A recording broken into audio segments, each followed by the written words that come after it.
The word sustainable for me and my processes and the product line is, are these pieces maintainable? Are their resources going to run out? Is the environmental impact it's having too detrimental to the environment that it isn't going to be maintainable or reproducible? It is a very overwhelming amount of work to do to ensure that everything you're offering your clients has this level of environmental stewardship. Just do one part of it, just do a piece of it, because that alone makes a difference. Welcome to episode 79. I'm Brad Levitt, and you're listening to the AFT Construction Podcast. On this week's episode, we're fortunate to host Lane McNab of Lane McNab Interiors.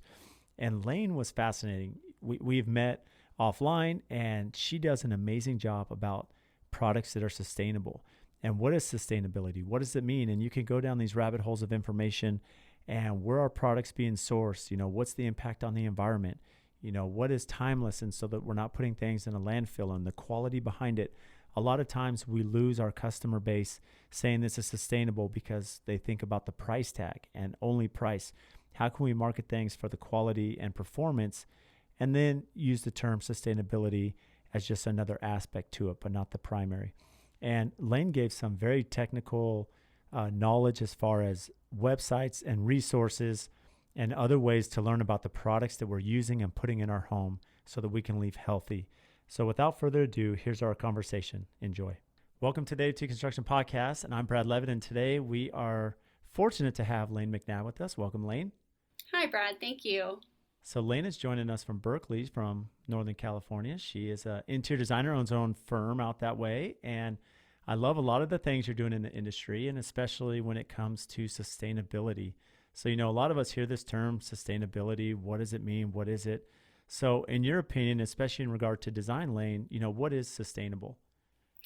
That's such a great question. I feel like it's getting very overused in the industry without a lot of investigation as to what it means.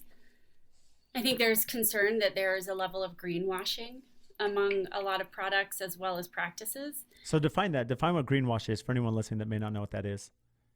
Well, when people use the word sustainable or environmentally friendly as a marketing tool rather than organic. Rather than sort of an actual real process. And I think that it's because there's no real, there are many industry boards that offer regulation, but there's not some industry standard that is governing the processes around it. And so I think it's a little tricky to try and figure out what it really means. And I think that's tough for you and I too, because I've seen a lot of companies or brands, or as you're speaking to, maybe furnishings or different items that would go into the house that say, we're sustainable or we're vegan or whatever, and these. So this is a marketing tool for them, but how do we really get down to the bottom of it to know if it really is sustainable, if it's healthy, low VOCs, other things? Yeah, that's a great question. I think sustainable at its basic definition means maintainable. Is this product, process around the product, resources used to make the product, are those things maintainable? And that's just a very basic level of a way of assessing it.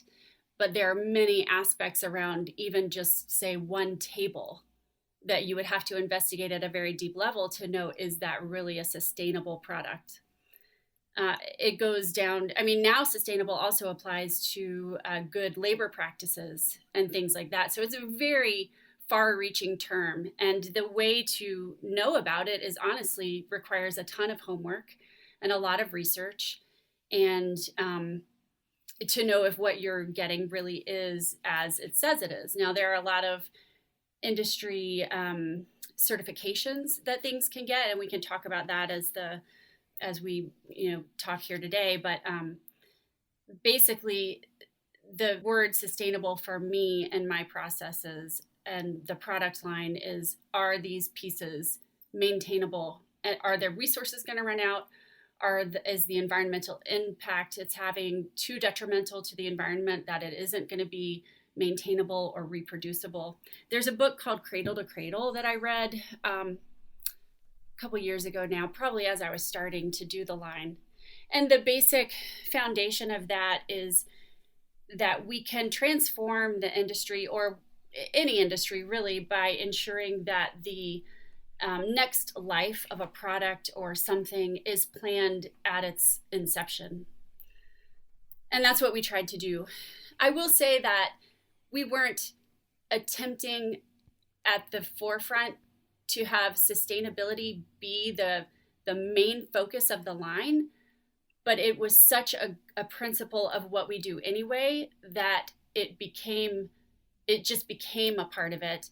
And I actually don't market it to my clients and things like that as, neon letters, this is sustainable.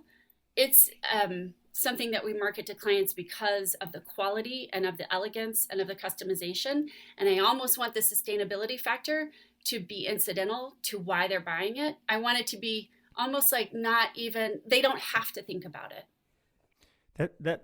Yeah, that's interesting because so it's really not, I don't want to get down this rabbit hole of sales here, kind of a marketing ploy, but really what you're saying is I want the product to stand on its own. I want it to show the duration, the quality, the customization, and yeah, it is sustainable too. So that's another benefit, but that's not the primary reason.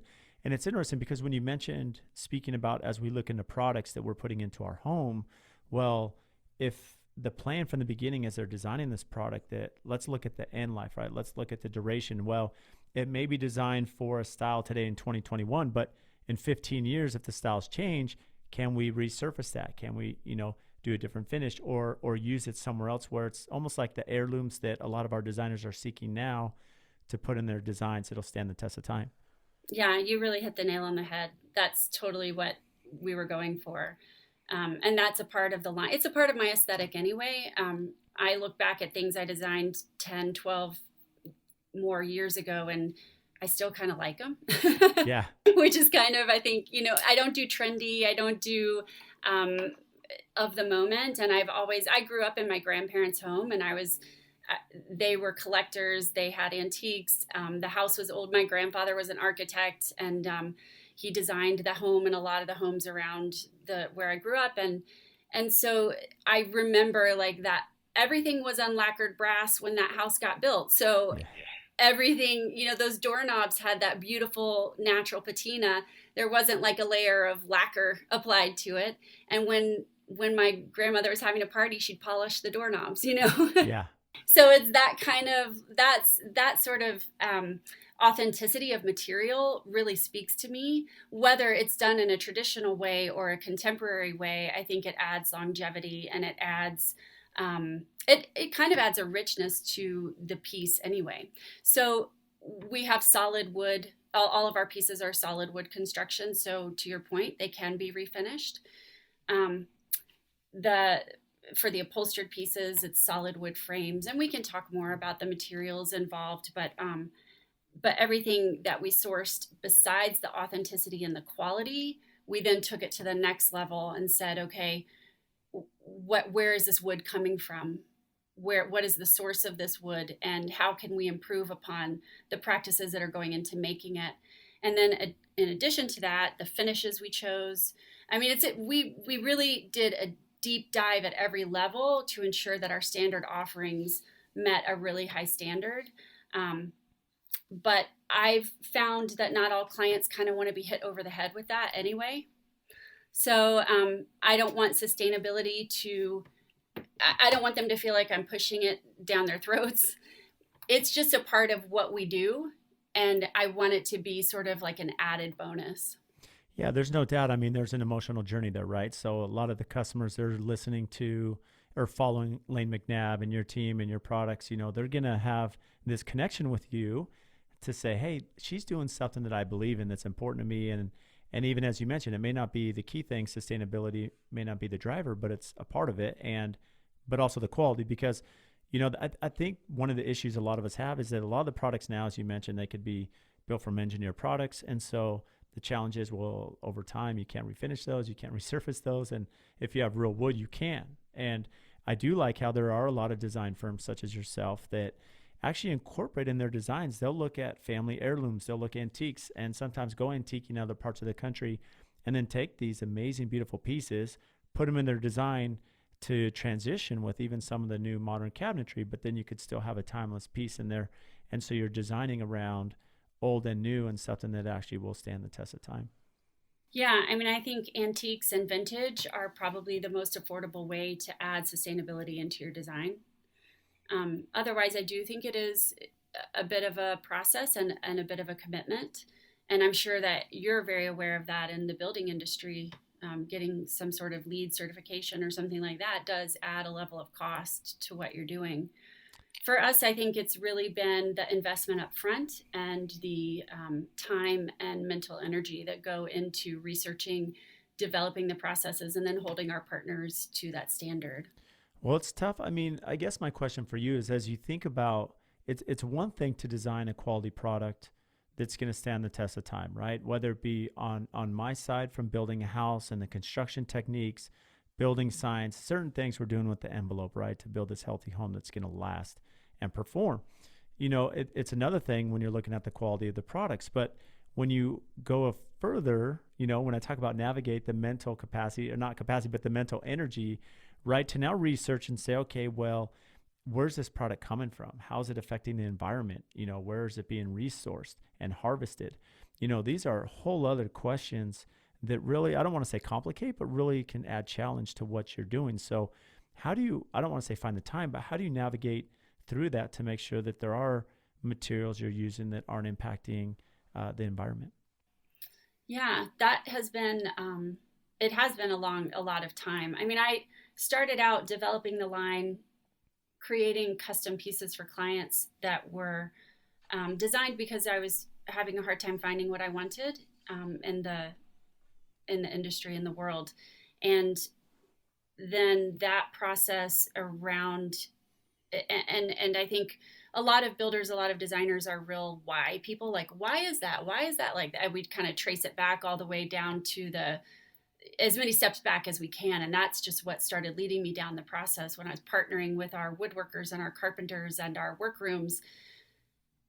When knowledge about one step of the process would lead to a question about the next step. And so some of our partners were from the get-go had environmental standards as part of their practices, and some of them didn't, and we pressed them to include that as part of what they do for us. So a lot of it was, I would say 2 years ago is about when I started designing the line, and then it's taken about 2 years of pretty consistent reaching a dead end and pivoting to a new way of trying to explore to do something. But honestly, probably 10 years of learning about how things are made, peeking behind the manufacturing curtain, learning about textiles, learning about woodworking, learning about finishes. 10 plus years probably has gone into just the buildup of knowledge to be able Well, to finally create this. yeah, and it shows. I mean, it takes a lot of time, right, to as you go through and research that and really understand, the background of everything you're doing. And do you get a lot of pushback from customers as far as pricing goes? Because I'd imagine that, not everything, especially with Amazon and other online resources where they could say, hey, I could buy a similar furniture piece at this price or this one here. So there's a story, and there are going to be some customers that get it. But how do you navigate that portion, the budget side with your customer base?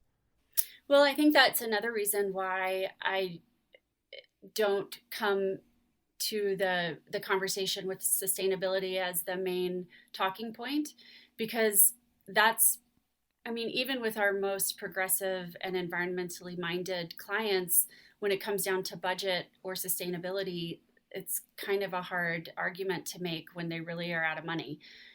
However, I do think that people are much more willing to invest in quality and pursue a piece because they love it, or because it really really will represent something that they'll have in their home for decades, if not longer, than it is to say do this because it's good for the environment. So that is how we approach it initially. Is it's an investment in quality, and then they're always really happy when it's sustainable too. Yeah. Well, I do like the position of quality because it can be a difficult conversation just speaking about sustainability or energy efficiency.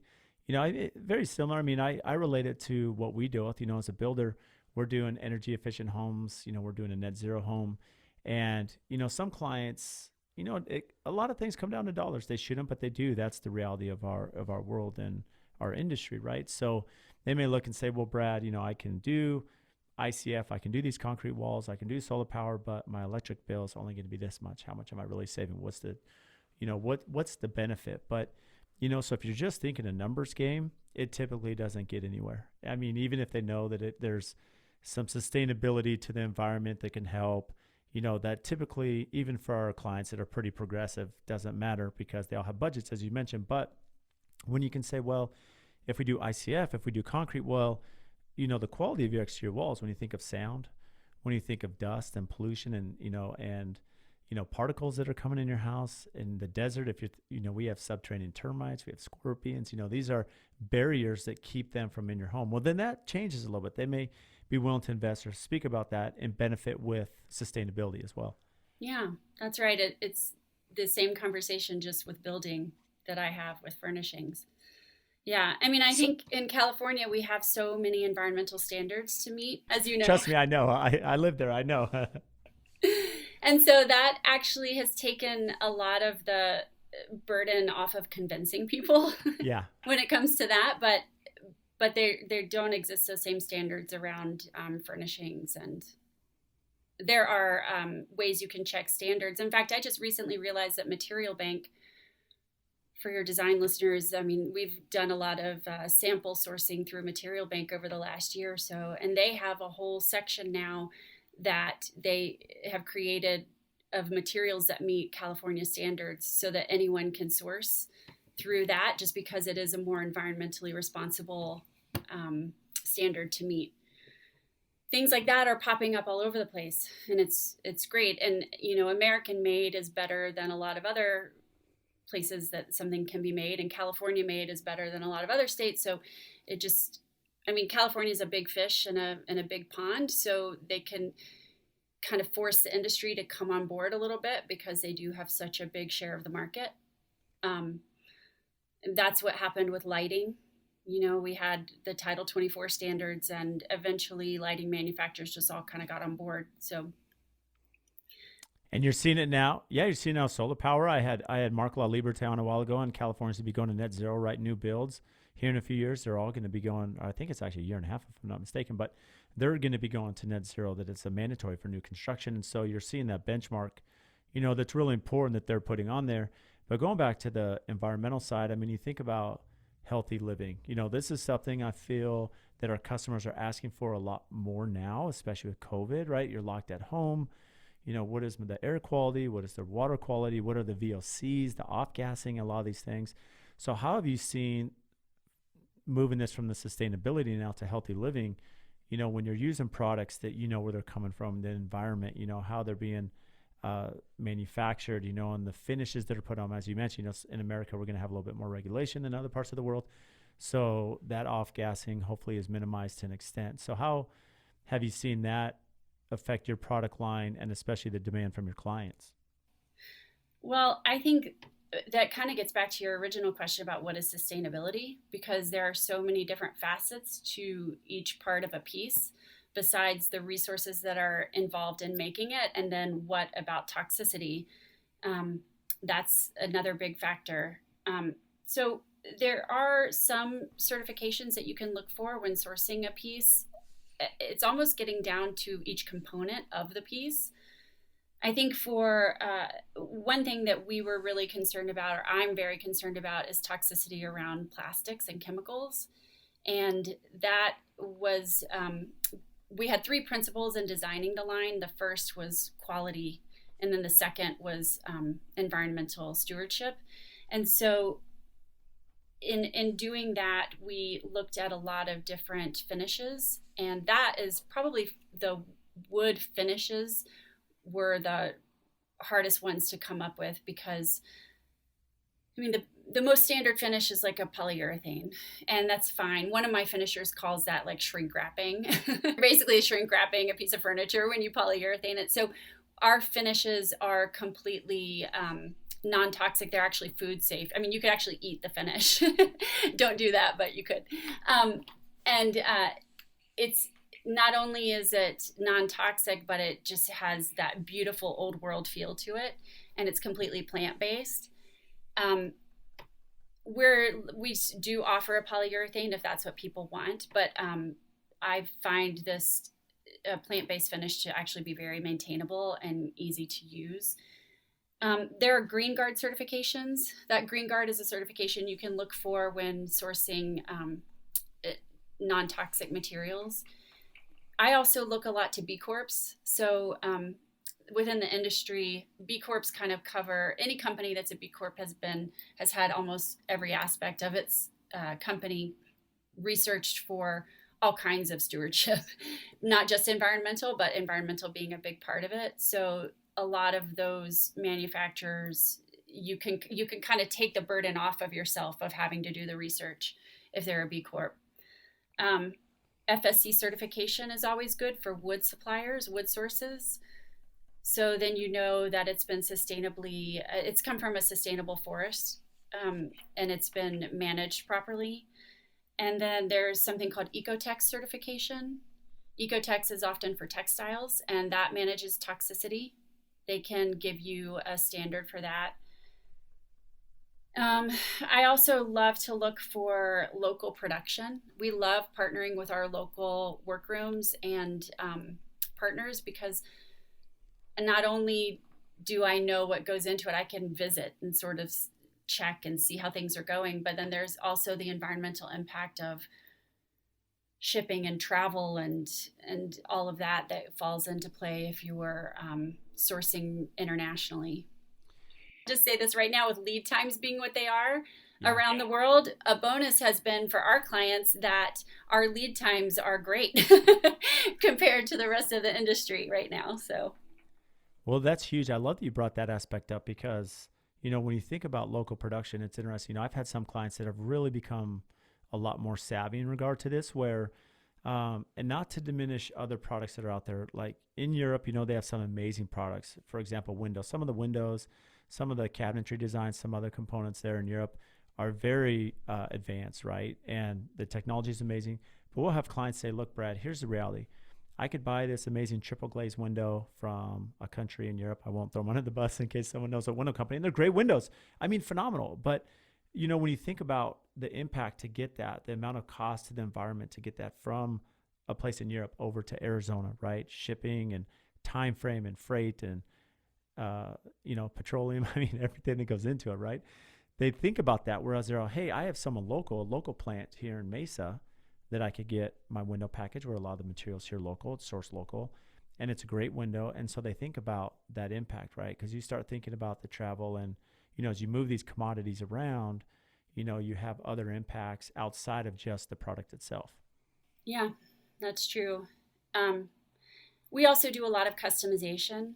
So it's nice to be able to have our workrooms be local, and we do site visits to confirm what we're working on is made to our specifications, and we can do that for the designers who order through us if they're ordering a piece of one of our pieces. So that's really helpful, and that's nice. And I also know the practices that are going into the processes involved in making it. And then it's great to be able to give business to local businesses. Mm-hmm. Small business are huge, and local business is really important, because that's what keeps you thriving as well as me. So when you mentioned a few certifications here that anyone listening should do some research on, you talked about B Corp, you talked about FSC, you talked about Ecotex. So do you have customers that are actually understanding these certifications? Or is it mostly, as designers and contractors, we should be the stewards and look at where we're sourcing our product to make sure that they've been through these approvals? That's a great question. I know that I get overwhelmed, so I can't imagine trying to ask a client to do it. So we do provide that information, and I think that's another thing, is that we have adopted it so much as a part of what we do, and then we have made it fully a part of what we do with the furniture line. But even for our design projects, we have our preferred places we source. I'm not like some green certified designer, and that's not what I want to be, but but I do have a decent amount of knowledge to know like what to look for. But I do think it's something that we have to do for our clients. And our furniture line is trade only, and so it's, we have clients who buy through us, but there are personal design clients, and then it's sold through Sloan Miyasato in the Design Center in San Francisco, and some in the Pacific Northwest too. We have some representation, but it really does, unfortunately, or maybe fortunately, fall to the design lead. Well, this is good because there are a lot of designers and architects and builders that listen that I network with, and I've been on some discussions with a lot of them on different platforms. And one thing that I really enjoy about social media is that it's really connecting us in a different way, and it's bringing more information. Especially in construction, I feel like it's been such a slow market. I mean, it's like it takes forever for our industry to adopt and implement certain practices and install techniques and products, whereas other markets move very quickly. And whether it's a complication of training or install, whatever, or even information that's moved around through these discussions, now all of us can walk away and be a little more targeted as far as the products we're putting in and understanding where they're coming from. And I love how you spoke about that even the finishes that you're putting on, I mean, you could eat it essentially, which even though you don't recommend it, but it is possible, as was, whereas if we're buying some cheap toys and, I have little kids, if they're chewing on them and it can harm them, the chemicals in them. I mean, these are things that we're not thinking about because we're busy, but yet our kids are exposed to this in ways that were not the case, many years ago. Yeah, it's true. I mean, I think off-gassing is a huge issue that we're not even fully, homes are being built tighter. They're being built tighter, they're more energy efficient. Now you're bringing in sofas and furniture and all these pieces. As you mentioned, off-gassing, it can create a very unhealthy environment for each of our clients. Yeah, that's true. And I think that we're starting to see like rising cancer rates. They say like children are having hormonal disruptions to their bodies earlier, going through puberty earlier than they used to because of all the chemicals that we have around us everywhere, not just through food, but through our homes. And I don't think because there is no oversight body, it's going to have to be, we kind of push forward on our own and sort of make these incremental changes that if it's a broad scale implementation of incremental change, it can actually make a huge impact. And I think we see it in other industries, like what the car manufacturers are now starting to say only electric cars by 2030 or something. So I think we as a populace are starting to really want it, and we just have to have the industries push ahead. I don't think we're going to have, I don't think it's ever going to be really governmentally dictated or whatever. So we just have to do it from within. Yeah, we have to be good stewards ourselves, as you mentioned. So for those listening, what are other resources? I mean, you mentioned some of the certifications, that we could look and do some research, but maybe for lack of a better term, the low-hanging fruit, are there resources or are there companies, or information out there where we could quickly, in addition to your product line, find some of these products that are better for our home? Well, I think the good thing is that now even a lot of retail manufacturers have an arm that is devoted to sustainable product. I think, West Elm does now, and I think Crate and Barrel and places like that. There are also retail manufacturers who have a focus on sustainability. Now, I don't know to what level that really means. Have they done the work that we've done as far as like down to where they're sourcing the wood and the finish that's going on? I don't know, but I know like the Citizenry and they have a lot of product that is sustainable, and maybe all of it is. At least it falls under the term sustainable. There's avocado mattresses. There's armadillo rugs. I know that they have a sustainability focus. Fire clay tile. We love fire clay tile, and they're a B Corp. I think going to the B Corp website and looking, that's what we do from a pretty decent amount, is sort of say like, okay, we're looking for this product. And I'll say, well, let's check the B Corp site, and you can do a search through their certified members and know that that member is meeting all the standards that are needed to be met to truly be sustainable.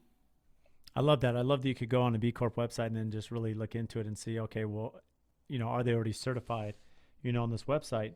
And so often there's materials, that sound sustainable, but are actually more toxic, than their upcycle counterparts.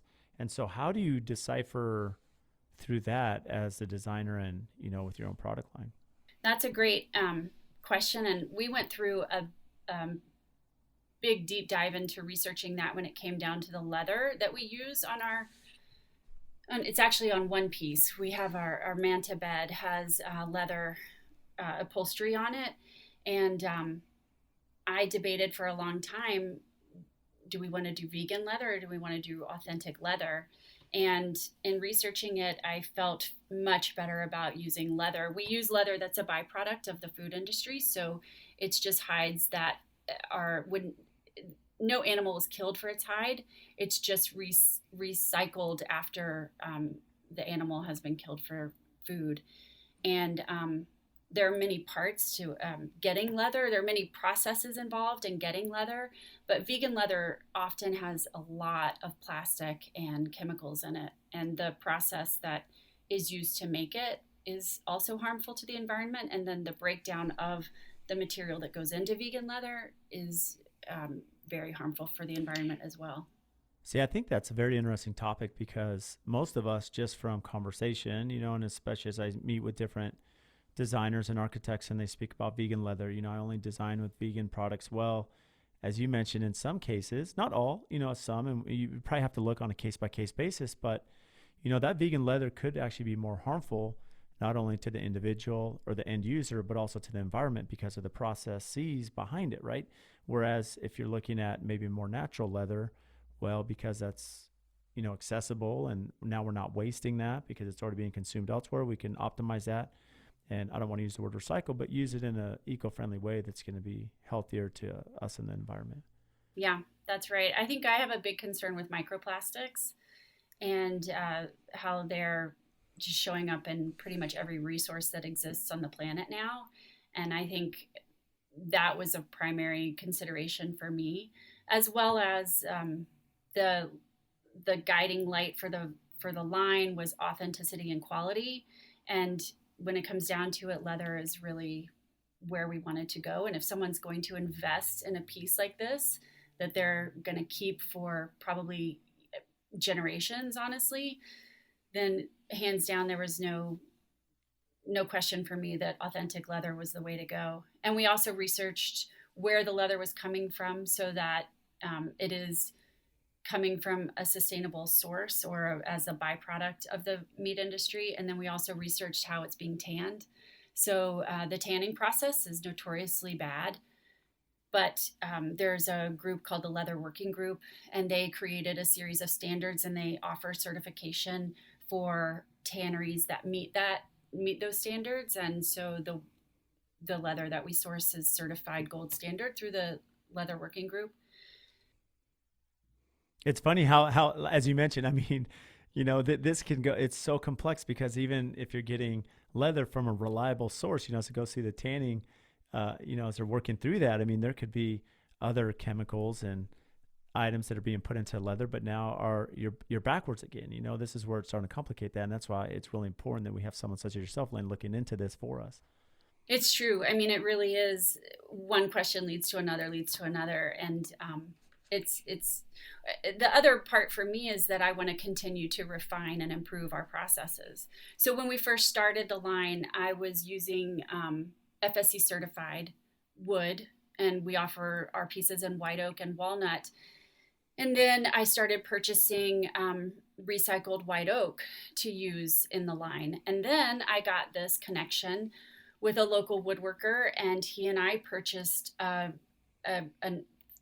basically we purchased an orchard, a walnut orchard that was at the end of its life cycle. We purchased the trunks that were just going to be used for chipping. And so we bought up all those trunks, and then we're currently having that. It's actually English walnut. We're having it solar kiln dried. So that's another thing. In all of the wood, you don't just cut down a tree and then just start it all has to be dried. And so kilns are incredibly bad for the environment as well. So there's so many steps in every process. A lot of energy too. Yeah, a lot of energy. And so I am just like constantly trying to refine and improve. So we have a standard we're meeting right now, but I want to get better and continue to have more options for us. I mean, we're refining our finishes again right now. We had a standard finish offering. We're working with it because we want it to be beautiful as well as sustainable. So we're working with our partners. We've connected with a Northern California finisher who's going to do all of the finishing for our products. And I mean, it's just, yeah, it's an exhaustive amount of energy, but it's important. And I feel like it's important to me to make it a part of the line. And I think it improves not only the sustainability, environmental impact, but it improves the quality of what we're offering. It's hard until you see it. You know, there's such a difference between touching something that has a polyurethane finish and something that has what we are offering as our finish. It's just, you can just sense the difference and the story behind it more. Well, it's interesting because, I mean, instead of the sustainability sales pitch, you know, the quality, I'm sure your clients, as you give them a sample or they're seeing that, or a lot of us have felt furniture, right, with the polyurethane finish, and then they have yours. Well, now it's a stark difference. They can see, they can feel, they can touch, and those senses come in to realization where they're like, yeah, now this makes sense, the quality behind it. It's not just the price. It's not just the environmental side, but this piece speaks to me, and here's why. Yeah. And I think to your other point that because it is a very overwhelming amount of work to do to ensure that everything you're offering your clients has this level of environmental stewardship, just do one part of it, you know, like just do a piece of it, because that alone makes a difference. So that's why we also offer customization. And if a client or if a designer comes to us and says our client really wants this custom finish and it isn't what we offer, we'll do it because we want the client to love what they're getting, because that's another reason they're never going to put it in a landfill. So there are many aspects to making something more beneficial to the environment than it could have been otherwise. Well, designing something with purpose, it's going to stand for generations, you know, thinking about that, as you mentioned with the bed or, you know, a dresser, an end table, whatever it may be, you know, you think of the landfill, well, that's an important part. And something I want to come back to is you mentioned the term microplastics, you know, the concern with microplastics. And so for those listening that may not know what that is or have heard that term, you know, define microplastics. Well, microplastics are the microscopic plastic particles that are created when plastics break down.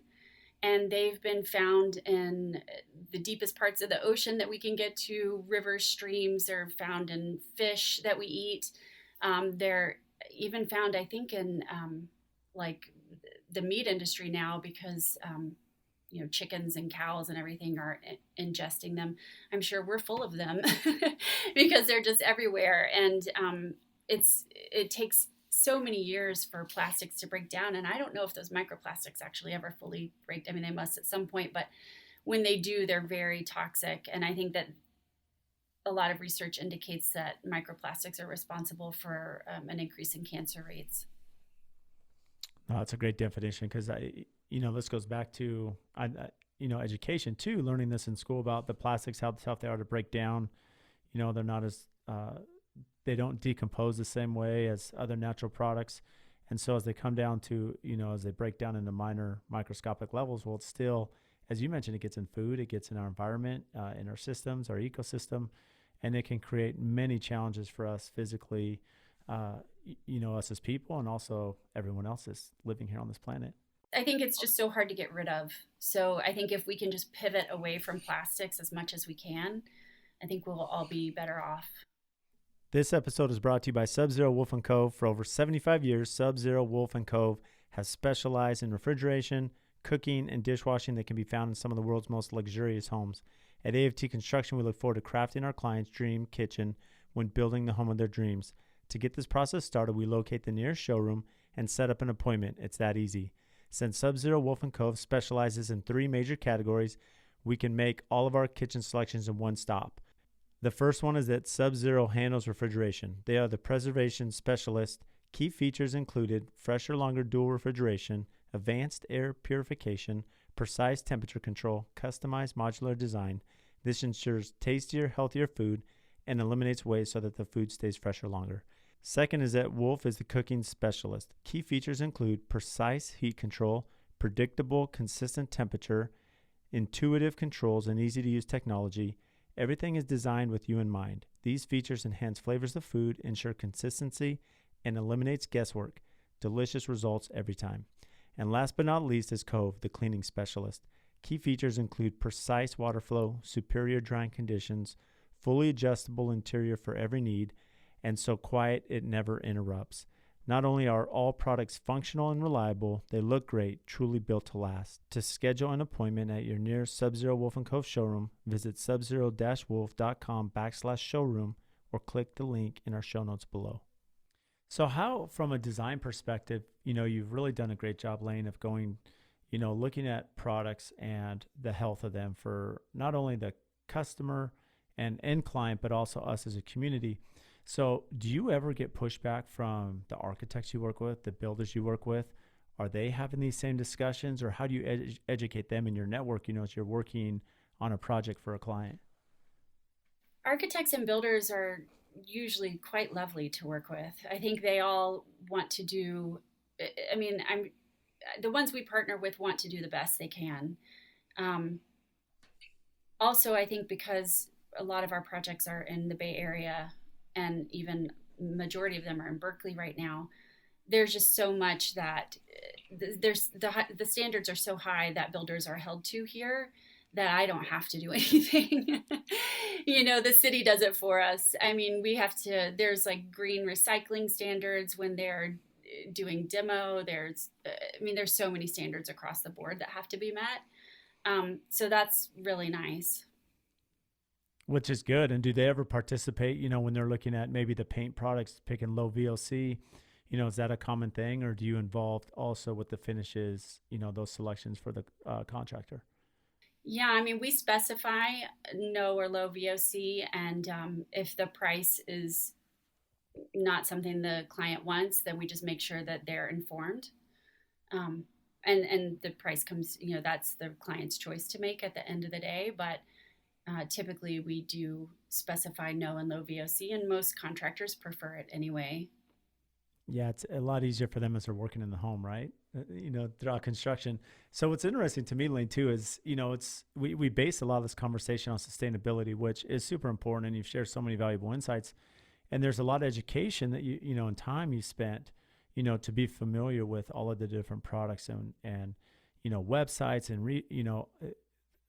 resources out there for us to use. But now here you are running your own business, right? It's not like you were born an interior designer. You had another career, you even went to school and for the arts and sang in the opera, I believe. And then here you are now with a design firm, starting a design firm. And so how was that, starting a company, trying to understand pricing, trying to understand the clients, your contracts, building clientele? That's a lot of work. And I'm always interested in that entrepreneur side of each of our guests. Yeah, well, as far as the furniture line goes, that's definitely started as a passion project, and it's only just now becoming profitable after 2 years of trying. Yeah. Which is still pretty good. It takes time to make each of our ventures profitable, no doubt.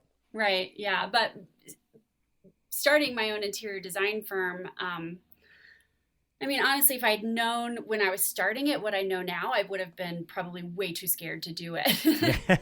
But I didn't know, and I'm a big believer in just see the next step, and then do the next step, and then do the next step. And so that's kind of how it happened. I grew up in a family of either architects or my contractors, and people who cared about the home they lived in and then the environment they were creating for themselves. And so that has always been a part of my life. But I definitely did not know this is where I was going to end up. I think that for me, the thing that always lights my fire is the entrepreneurship aspect.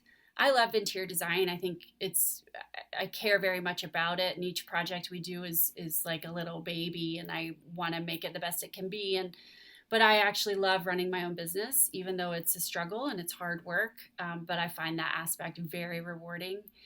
And I see the furniture line as just another part of that journey.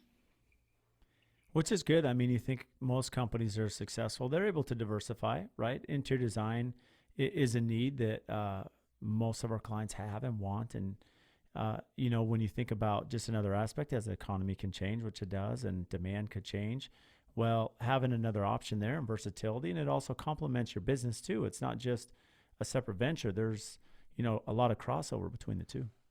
Yeah, that's true. And that was a big part of it too, is I did want some diversification within my firm.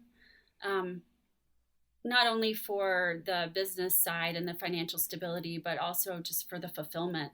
I love designing furniture.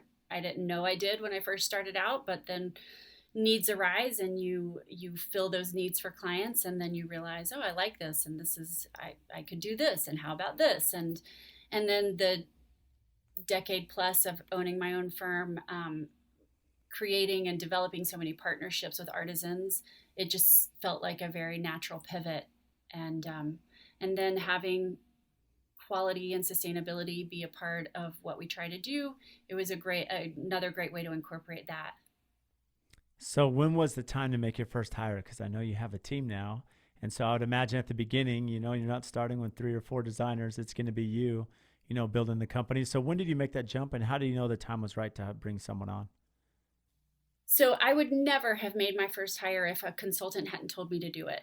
And I'm so glad she did. So when a consultant, was this a business coach or someone you network with? Yeah, it was Julia Malloy from Malloy Management. And she has a business, I think she's in Portland. And I heard about her very early on. I can't remember how, but through someone else in the industry. And I probably started working with her maybe close to 10 years ago. I don't currently work with her, but I worked with her for a while. And when I first realized I was going to start doing this as a career, because it was one of those things where it was just kind of happening. I wasn't intentionally leading it. I had done as many interior designers out there, I had done a couple of projects for people, and then they started getting attention, and then more people were calling, and I was like, wow, is this happening? So I wanted to get in front of it. So I hired Julia, and like you said, I had no business background. I had no real interior design background. I had worked for a time with a builder here, helping bring in clients and then overseeing some of their projects just because I loved doing it. And I did get paid, but it wasn't Great, really, yeah. I was more of like I was getting an education than I was really having a business. And so I hired Julia, and she gave me a couple of great pieces of advice. One was the biggest indicator of whether or not you'll be successful in this business has nothing to do with your talent, your experience, your education, but it's whether or not you have a high EQ.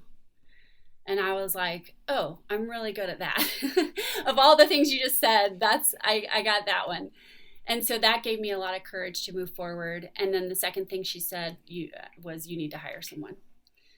So I hired my office manager. It wasn't even a design assistant or another designer or anything like that. It was an office manager, sort of like admin, probably about a year or two into my business. And that was definitely the right thing to do. And now we're an 8-person firm, and it definitely, you have to hire early on. I mean, you want to hire smart, but I think you'll get burned out and you'll be overwhelmed, and you won't be able to have a business that actually fulfills you or makes money if you don't have help. Yeah, you definitely need help. And I'm curious now, because there is a lot of truth to that. I believe in that. You need to have high IQ, emotional intelligence, as far as, as a business owner, be successful in our industry. Now, did she go down that a little bit more in detail on what that meant for you, or how that was defined, the emotional intelligence? Or was it just like, be emotionally intelligent and hire somebody? I mean, I think I kind of knew what she meant. And I think it was just being able to navigate relationships and talk to people.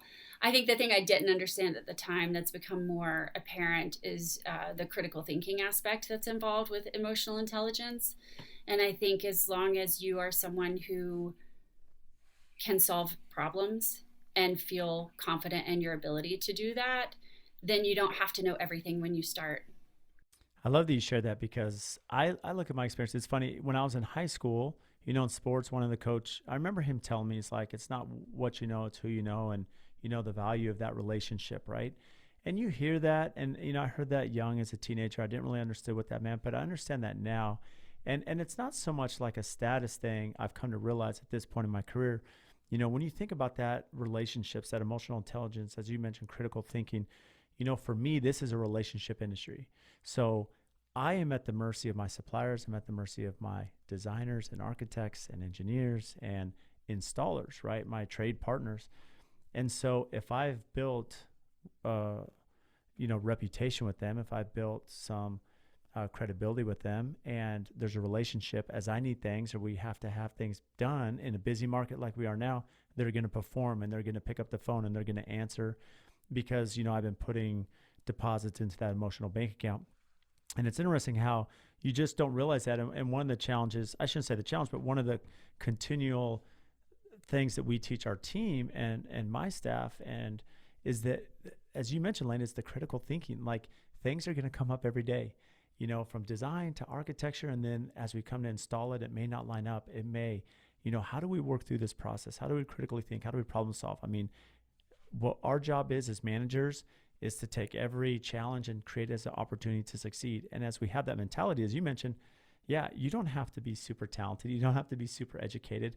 You have to understand how to think in the moment and work with the tools around you and network and have those relationships of someone to reach out to that may know more. Yeah, that's absolutely right. I think it takes time too to build those relationships, but if you can make those relationships reciprocal from the very beginning, that even the new relationships will support you and sustain you. And I think it's important to come to every meeting or if you have an ask for someone, to come to that meeting with, and also how can I help you? That's always, if you have that in the back of your mind when you're moving through a process or a project, then those relationships will last for years and years and years. I think that's such good advice. I mean, to change the mentality, Lane, as you're going into a meeting, just with how can I be of service? How can I help? How can I assist? Instead of, put the ego aside. I know a lot of times with our designers, we may be at a field walk and you're working through a detail, and the last thing the designer wants to do is the contractor throw them under the bus in front of the client, right? Or say something disparaging. And so, as a contractor, it's important that we're quiet too, and we're listening of what, okay, Lane may have this amazing detail on the fireplace. Here's what she wanted to achieve. And even if I know that there may be an issue to this, or there could be maybe something combustible or a code issue, whatever it may be, to save that, let the design inspiration go. And then we sit aside online and say, well, let's work through this. And, it's such good advice because so many of us miss that. That's great. And that's not something I actually had thought about in a while, but I think when I first started, because I had partnered with a builder, I really wanted to create a team of people that were in service to the client. And so I don't feel like when I'm on site that it's me and the client against anyone. I feel very much like, let's all make sure that our priority is to make this the best project we can make for this client, and we'll help each other and support each other and work with each other. And I think that makes everything successful in the long run, for sure. It's that high EQ, as you mentioned, right? That you yeah. There you go. So how do you, from the social media aspect, because, a big arm of all of our companies is marketing, right? It's lead generation. And although you have a reputation, I'm sure that's grown with the sustainability and some of the products that you're using, word gets around, and people that are passionate about that are definitely going to pick up the phone and contact you. How are you casting that wide net, to other people in other markets, other parts of the country, to understand a little bit about you and your business? Well, that's a great question. Currently with social media, my focus is on Instagram. And I am doing all social media right now by myself, but I've recently hired someone who's about to take over a lot of it, especially the furniture line. In addition to that, what we're looking for the furniture line is, which is Guild by LMI, what we're looking for are additional representation partnerships. So we have one for California, for Northern California and the region surrounding it. with Sloan Miyasato. We have Pacific Northwest representation through Eric Waldorf. And now the next level of marketing will be reaching out to try and expand those partnerships to other regions in the country. Our items are still available to the trade through these other representations that we have. Or, if someone's interested, they can contact me and I can help put them in touch with how they can purchase the different pieces of the line. But eventually I'd like to have that representation in other parts of the country to whatever trade-only vendors we have. I mean, we have different showrooms we're looking at and preparing to reach out to. And then in addition, press. I'm always hopeful that we'll get press. Which is huge. Press is so valuable, right? And social media is just a great arm to the company. So when you mentioned a few of the names that you did in the Pacific Northwest and California, so these aren't essentially distributors, but these are the custom shops you mentioned that are helping build this stuff. And is that what you're looking to expand, to have other custom shops that are building, the furnishings and with some of the materials that you're specifying? That's such a great question, Brad, and I'm sorry I just said it as if you would know what I'm talking about. I'm glad you asked for clarification. So for the industry, there are different ways of purchasing whatever items people need in their homes. And the San Francisco Design Center has a bunch of trade-only showrooms, and so they're only open to the trade. And Sloan Miyasato is one of the premier ones here in San Francisco, and they represent my furniture line now. And if all purchases of the furniture line go through them, they don't have anything to do with the manufacturing. They're just the showroom, and they are a multi-line showroom here, much like a lot of different showrooms that are around the country that I'm just drawing a blank on. No, it totally makes sense. So essentially, yeah, because all markets, Dallas, Arizona, all over, you have these design trade only. So you have to be a certified trade. You come in, it's not retail, it's not to the public. And that's where you can come in, and they're a representation of Lane McNab and your product line. And so it's essentially, distributed. They're a showroom that has your furniture. They're, they can sell it to, the end user, but that's how you're setting those up, and you hope to expand that. Yeah, and I will say that was strategic on our point, the way we approached it, because again, knowing that the furniture line is a culmination of a lot of quality and authenticity, and not to mention the sustainability aspect, our market is a certain market, and I wanted basically the justification that you get that by being represented by someone like Sloan Miyasato, it's sort of saying like, yes, this furniture line is a very high quality. They don't rep just anybody. So it sort of, you're partnering with the right people. Right, exactly. And so that's what we wanted as far as what our target is with this line. And so as a business owner, now you have these two amazing entities. You have the product side, you have the design side. Where do you find yourself being pulled more? Is it to one or the other? It's still mostly on the design client side. The firm, we currently have a lot of wonderful big projects that we're working on, and those do require a majority of my time. I have a design team, and then I have a product line manager as well, who is helping oversee the line and implement all the many facets of marketing, production, orders, all of that. So I have help, but it is still probably 75% design clients and 25% product line. But I would say it's fluctuated over time. There are times where I just go to a mental space of like, okay, I'm going to design the second collection. And then for a week, that's what I'm doing. So, yeah. That's incredible. It's so exciting. So, I can't thank you enough for making time today, Lane. This has been just an amazing discussion with you about your company, your firm, everything you're doing. So what's upcoming and exciting, and where can our listeners find more about some of the product line you discussed? Oh, thanks so much, Brad. Well, you can find me at lanemcnab.com and on Instagram at Lane McNab Interiors. And we have Guild by LMI is the furniture line, and that can be found through the Lane McNab website through a shop tab. I think we'll eventually get our own website for the furniture line. And on Instagram, it's Guild by LMI. And also for orders and for product information, you can contact me, but you can also go through Sloan Miyasato, and that's Sloan, SLOANM.com, and ericwaldorf.com in the Pacific Northwest. And interesting, exciting things we have coming up. We are going to launch a second collection of the furniture line in the next couple of months, and hopefully when the Bay Area opens up again, we'll finally get to have our launch party at Sloan Miyasato, because that didn't happen in September like it was supposed to. And we're adding rugs, we're adding lighting, we're adding hardware.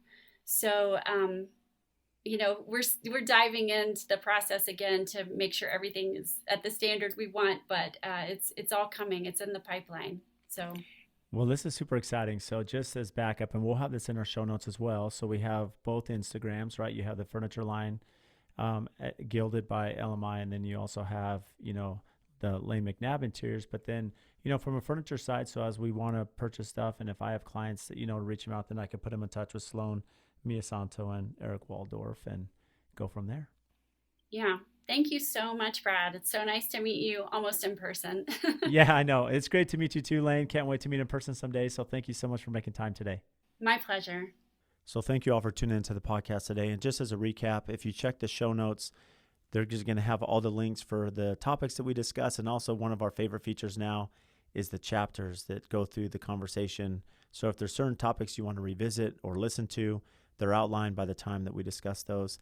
And again, we can't thank you enough for all of your support. Please make sure and download our podcast, subscribe, give us a 5-star rating and review wherever you download your podcast.